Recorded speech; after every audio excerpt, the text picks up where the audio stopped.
안녕하십니까. 언제나 소비자편에서 방송하는 콘스탄트 김입니다. 이번 시간에는 돈 버는 증여상속 절세가 되겠습니다. 요즘은 비거주자가 굉장히 많이 있죠. 외국에 나가 사는 사람들이 많이 있다는 것이 되겠습니다. 그렇다면 비거주자에 대한 세금은 어떻게 되는지 거기에 대해서 알아보도록 하겠습니다. 비거주자라고 하는 것은 거주자에 비해서 세금상, 세제상 불이익이 굉장히 많은 편입니다. 우선 이자 소득이나 배당 소득에 대해서 원천 징수로 20%를 합니다. 지방소득세 포함해서 22%를 공제하게 되겠죠. 물론 국가 간 조세 협약에 되어 있는 경우에는 제한세율이라고 해서 그 세율을 적용하게 됩니다. 따라서 미국은 어떻습니까? 이자 소득은 12%, 토탈 13.2%를 떼고요. 그리고 배당 소득은 토탈 11%를 뗍니다. 베트남 같은 경우에는 이자 배당 소득을 10% 떼고요. 뉴질랜드는 이자 소득을 10%, 배당 소득을 15% 뗍니다. 독일은 이자 소득 10% 떼고요. 배당 소득 5%만 떼고요. 사우디아라비아는 이자 배당 소득을 5%씩만 뗍니다. 영국은 이자 소득 10%, 배당 소득 5%만 떼고요. 이탈리아는 이자 배당 소득에 대해서 10% 뗍니다. 인도는 이자 소득에 대해서 10%, 배당 소득에 대해서 15%를 서로 떼기로 약조를 맺었죠. 인도네시아는 이자 배당 소득은 10%를 떼기로 했습니다. 일본은 이자 소득의 10%, 배당 소득은 5%만 떼고요. 마찬가지로 어떻습니까? 우리가 일본에 가도 똑같이 이렇게 뗀다는 것이 되겠습니다. 중국은 이자 소득 10%, 배당 소득 5%가 되겠습니다. 캄보디아는 이자 배당 소득 10%고요. 캐나다는 이자 소득 10%, 배당 소득 5%가 되겠습니다. 태국은 이자 배당 소득 10%고요. 프랑스는 이자 배당 소득 10% 똑같습니다. 필리핀은 이자 배당 소득 토탈 11%고요. 홍콩은 이자 배당 소득 10%, 호주는 이자 배당 소득 15%를 떼게 됩니다.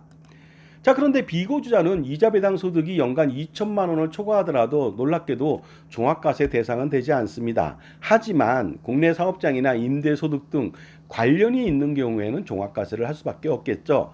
그리고요, 비과세 등의 세제 혜택은 거의 거주자한테만 주고 비거주자한테는 해당 사항이 없는 편이죠. 그러나 국내 주식형 펀드의 주식 매매 차익과 저축성 보험의 비과세 요건 충족 시 혜택은 거주자나 비거주자나 동일하게 있다는 것이 되겠습니다. 물론 거주지 국별로 국외 발생 소득에 대해서 신고할 때 과세는 별도가 되겠습니다. 자기 나라에서는 얼마큼 되는지 관심 없다는 것이 되겠습니다. 또한 비거주자는 부동산 등을 양도하는 경우 양도세 원천 징수를 하게 됩니다. 그래서요, 양도가액의 10%, 그 다음에 양도차익의 20% 중에서 미니멈을 뗀다는 것이 되겠습니다. 그 밖에 선박 등 임대소득은 2% 떼고요. 사업소득은 2%, 사업소득은 20%, 기타 소득 20%, 인적 용역은 20%를 원천 징수하게 됩니다. 여기에 지방소득세 10%는 별도가 되겠습니다. 자, 그런데 주택을 양도하는 경우 비거주자는 1세대 1주택 비과세 혜택이 없습니다. 하지만 일반 부동산의 경우 장기 보유 특별공제는 최대 15년 동안 30%는 동일하게 해줍니다. 물론 1세대 1주택에 대한 장기 보유 특별공제는 80%를 해주지는 않습니다. 하지만 이것도 일반 부동산으로 봐서 15년 동안 보유했다면 어떻습니까? 30% 최대 장기 보유 특별공제를 해주니까 이것도 혜택이 아닐 수 없겠죠. 또한 비거주자한테 증여할 때는요, 증여재산 공제가 한 푼도 없습니다. 따라서 배우자 공제 6억 원, 성년자녀 공제 5천만 원, 미성년자녀 2천만 원, 그리고 기타 친족 1천만 원 공제가 없다는 것이 되겠습니다. 이로 인해서 증여세가 약간 더 부담이 가중될 수가 있겠죠. 배우자가 아니라면 나머지는 증여재산 공제가 얼마 없기 때문에 그것도 그다지 많지 않습니다. 하지만 어떻습니까? 비거주자한테 증여할 경우 놀랍게도 증여자가 증여세를 대납할 수 있는 증여세 연대납세 의무 제도가 있습니다. 이것을 활용하게 된다면 어떻습니까? 훨씬 많은 재산을 증여하면서 증여세마저 증여자가 대납하니까 엄청나게 많은 상속세를 줄일 수 있는 혜택이 있다는 것이 되겠습니다. 자, 그렇다면 전체적으로 좀 알아보도록 하겠습니다. 거주자인 사람이 증여자입니다. 국내 재산에 대해서 수증자가 거주자이든 비거주자이든 무조건 증여세를 과세합니다. 그 다음에 국외에 소재하는 증여재산이 있다 쳤을 때 수증자가 거주자이든 비거주자이든 무조건 과세를 한다는 것이 되겠습니다. 하지만 증여자가 비거주자입니다. 주로 미국에 사는 사람이죠. 이랬을 때는 국내 재산에 대해서 거주자든 비거주자든 관계없이 증여할 때는 과세를 합니다. 그런데 비거주자가 국외 재산을 거주자한테 증여할 때는 이때도 증여세를 과세합니다만은요. 비거주자가 국외 재산을 비거주자한테 증여를 하게 된다면 이때는 과세하지 않습니다. 이때는 해당 국에서 과세를 하는 쪽이 되겠죠. 전체적으로 제가 좀 종합적으로 비교해 봤습니다. 자, 그리고요, 비거주자한테는 상속 시 재반공제를 거의 해주지 않습니다. 따라서 상속 발생 시 상속세 부담이 클 수밖에 없겠죠. 그렇다면 비거주자에 대한 상속 관련 세제를 알아보도록 하겠습니다. 지금까지 제 정보가 도움이 되신다면 무료 구독하고 좋아요 부탁드리고요. 특히 멤버십 회원가입을 통해서 보다 다양한 혜택 받아보시고, 현재까지 동영상 프리미엄 서비스가 400여 편 있거든요. 이 프리미엄 서비스를 통해서 콘스탄트 김의 절세 비법을 배우셔서 수억 원 내지 수십억 원 아니면 그 이상의 절세를 해보시기 바랍니다. 자, 그렇다면요, 상속세 과세 대상을 좀 알아보도록 하겠습니다. 거주자는 거주자의 국내외 모든 상속재산에 대해서 상속세 과세 대상이 되고 의무가 있습니다. 하지만 비거주자는요, 국내에 있는 비거주자의 모든 재산에 대해서만 상속세 과세 대상이죠. 그러다 보니까 해외에 있는 재산에 대해서는 우리나라에서 상속세를 과세하지는 않습니다. 자, 그 다음에 공과금 인정 여부도 알아보겠습니다. 거주자는 상속기 시일 현재 피상속인이 납부해야 될 공과금에 대해서는 당연히 채무로 인정하죠. 하지만 비거주자는요, 국내 소재 상속재산에 대한 공과금이나 국내 사업장의 사업상 공과금에 대해서만 채무로 인정해서 공제를 해주게 됩니다. 장례비용 공제도 알아보도록 하겠습니다. 거주자는 최대 1,500만 원까지 공제를 해줍니다. 하지만 이 금액 얼마 안 되는데 비거주자는 공제를 안 해주네요. 왜냐하면 비거주자는 외국에서 장례를 치를 가능성도 높기 때문에 그런 것 같습니다. 그 다음에 채무 공제도 알아보도록 하겠습니다. 거주자는 채무 전체에 대해서 공제가 되니까 상속세가 줄겠죠. 하지만 비거주자는요, 국내 소재 상속재산을 목적으로 한 유치권, 질권, 저당권을 담보한 채무, 국내 사업장의 사업상 채무만 인정하고 국외에서 발생한 채무들 있잖아요. 그런 것은 채무로 인정하지 않는다는 것이 되겠습니다. 당연한 거 아니겠습니까? 그 다음에 기초공제로 거주자는 2억 원 공제 가능하고요. 이때 놀랍게도 비거주자도 2억 원 공제는 가능합니다. 이것은 동등하죠. 그 다음에 기타 공제도 알아보도록 하겠습니다. 가업상속 공제 알아볼까요? 최대 600억 원까지 공제해 주는 거. 거주자는 가능합니다만 비거주자는 불가능합니다. 이번에는 영농상속 공제 알아보겠습니다. 거주자는 35억 원까지 가능하죠. 하지만 비거주자는 불가능합니다. 그 다음에는 기타 인적 공제 알아보도록 하겠습니다. 거주자는 기타 인적 공제가 가능하지만 비거주자는 공제 불가능합니다. 기초 공제밖에 안 된다는 것입니다. 그 다음에 일괄 공제 5억 원 되는지 알아보겠습니다. 거주자는 공제 가능하지만 비거주자는 공제가 불가능합니다. 자, 그 다음에 배우자 공제 알아보도록 하겠습니다. 당연히 거주자는 최대 30억 원, 최소 5억 원에서 30억 원까지 공제가 가능합니다만 비거주자는 공제가 불가능합니다.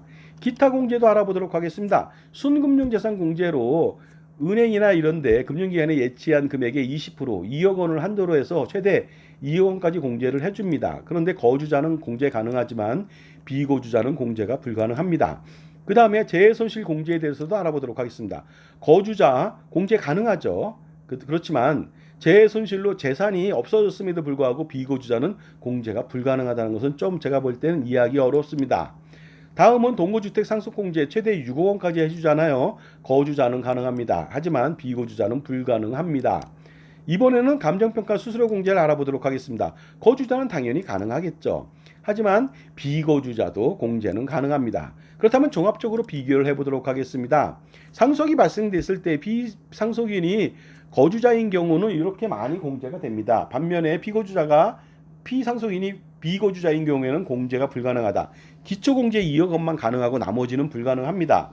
감정평가 수수료는요, 똑같이 공제 가능합니다. 일반 재산은 500만 원 한도고요. 서화 골동품 등 추가적으로 감정을 받을 때는요, 500만 원 한도를 추가를 더 주고요. 비상장 주식에 대한 평가 가치를 할 때는요, 회사당 1,000만 원 한도 내에서 감정평가 수수료를 공제해 줍니다. 자, 이렇게 왜 비거주자한테 불이익이 있는 것일까요? 그것은 비거주자 국외 재산에 대해서 그 나라에서 재반 공제를 받을 수 있기 때문에 국내에서 굳이 중복적으로 공제를 할 필요가 없다고 느끼는 것이죠. 그리고요, 상속세 납부 기한도 알아보도록 하겠습니다. 거주자는요, 상속일이 속한 달의 말일로부터 6개월 이내까지만 어떻습니까? 상속세를 납부하면 되겠습니다. 하지만 비거주자는 상속일이 속한 달의 말일로부터 9개월 이내에 상속세를 납부하면 되겠습니다. 자, 그런데 비거주자를 잘 활용한다면 증여세는 물론이고 상속세와 양도세를 모두 줄일 수가 있거든요. 자, 그렇다면 어떻게 하는지 알아보도록 하겠습니다. 사례를 통해 알아보도록 하겠습니다. 80억 원 부동산을 비거주자인 자녀가족 4명한테 증여를 해보겠습니다. 그렇다면 증여재산 공제 한 푼도 못 받잖아요. 각 20억 원씩 증여를 하게 된다면 증여세는요 6억 4천만 원 나옵니다. 손자녀 130% 할증과세 포함이죠. 그러다 보니까 어떻습니까? 총 29억 4,400만 원이라고 하는 엄청난 증여세가 발생되는데요. 취득세도 3억 2천만 원 나오죠. 그러다 보니까 80억 원 부동산을 비거주자 가족한테 나누어서 20억 원씩 증여하게 된다면 총 32억 6,400만 원을 피할 수가 없습니다. 그런데 어떻습니까? 비거주자한테 증여했을 때는 증여세를 대납할 수 있다고 그랬잖아요. 그러다 보니까 피상속인은요, 증여재산으로 인해서 상속재산이 감소됩니다. 부동산 80억 감소되고요. 증여세 대납으로 29억 4,400만 원, 토탈 109억 4,400만 원이라고 하는 재산이 갑자기 줄어버렸죠. 이렇게 된다면 어떻습니까? 증여 및 세금 대납 후 재산이 10년 후 매년 4% 상승하게 된다면요. 상속재산은 162억 원이 되는데 결과적으로 어떻습니까? 상속세 대납과 증여를 통해서 상속세 81억 원을 감소시키는 그런 엄청난 절세를 할 수가 있습니다. 물론 증여세 등 부담액을 감안했을 때 순수 절세액도요 48억 3,600만 원이나 되니까 비거주자한테 증여할 때는요 과감하게 하시고 증여세를 대납해 주시면 되겠습니다. 비상속인인 자녀 배우자 그 다음에 손자녀한테 증여하게 되면 이것도 마찬가지로 비상속인이지만 증여 후 5년 경과된다면 상속세는 물론이고요. 어떻습니까? 나중에 5년 경과 후에는 증여재산에 대해서 상속세에 포함되지 않으니까 상속세를 대폭적으로 절세할 수가 있다고 볼 수 있겠습니다. 자, 그리고요. 양도세 등도 절세할 수가 있겠죠. 취득가액 20억 원짜리 부동산 현재 80억 원이다. 80억 원으로 증여한다고 가정했을 때요. 증여하지 않는다면 15년 후에 80억 원짜리는 양도했을 때 144억 원이 됩니다. 그렇다면 양도차익이 124억 원 되고요. 장기보유 특별공제 37억 2천만 원 하더라도 과세표준 86억 7,670만 원 하다 보니까 양도세가 무려 42억 이상이 나오게 되거든요. 하지만 현재 취득가액 20억 원짜리를 80억 원에 증여를 한다면요. 4명한테 증여했을 때 15년 뒤에 144억 원이다 그랬을 때 양도차익이 60억 8천만 원만 나옵니다. 장기보유 특별공제 18억 2,400만 원 하니까 인당 과세표준은 10억 6,400만 원이고요. 양도세는 18억 1,659만 원밖에 나오지 않거든요. 따라서 어떻습니까? 양도세에 24억 원 이상을 줄일 수가 있습니다. 증여세 등 부담액 32억 6,400만 원을 내지만 상속세 절세액이 51억 5,571만 원을 감안할 경우 전체적으로 어떻습니까? 양도에 대한 절세나 기타 등등을 판단했을 때 총 43억 원 이상을 절세할 수가 있으니까 어떻습니까? 비거주자한테 증여할 때 양도세도 절세하는 아주 크나큰 절세 효과가 나타난다는 것을 알 수가 있습니다. 자, 자산관리를 100년 동안 확실하게 절세할 수 있는 방안이 있을까요? 100년 동안에 자산을 불리고 지키는 방법이 있을까요? 일반적으로 1년도 제대로 하지 못합니다. 그런데 할아버지, 아버지, 손자녀 3대에 걸쳐서 100년 동안의 자산을 지킬 수 있는 방법, 그것이 무엇이 있을까요? 그것은 바로 콘스탄트 김의 NGP 플랜이 되겠습니다. 할아버지, 아버지, 손자녀 3대에 걸쳐서 100년 동안의 투자와 절세에 엄청난 절세와 투자 효과를 누릴 수가 있습니다. 그래서 증여세, 상속세 절세는 물론이고요. 종합소득세, 건강보험료 부담까지도 최대한 경감시킬 수가 있는 것이 바로 유일하게 콘스탄트 김의 NGP 플랜이 되겠습니다. 자, 지금까지요 비거주자에 대해서 세제상 불이익을 좀 말씀드렸는데요. 불이익만 있는 것이 아닙니다. 증여 상속간에는 훨씬 더 유리한 증여세 연대납세 의무를 활용해서 효과적으로 할 수가 있고요. 마찬가지로 콘스탄트 김의 NGP 플랜을 통해서 증여하고 증여세도 대납하고 그 증여한 재산을 콘스탄트 김의 NGP 플랜으로 수렴청정 증여로 그 증여한 재산을 전부 다 아버지가 핸들링하면서 법인에서 자산 운용을 한다면 효과적으로 100년 동안에 증여세, 상속세 절세하고 종합소득세 절세하고 건강보험료 절세하면서 재산권을 끝까지 놓치지 않을 것으로 판단합니다. 감사합니다.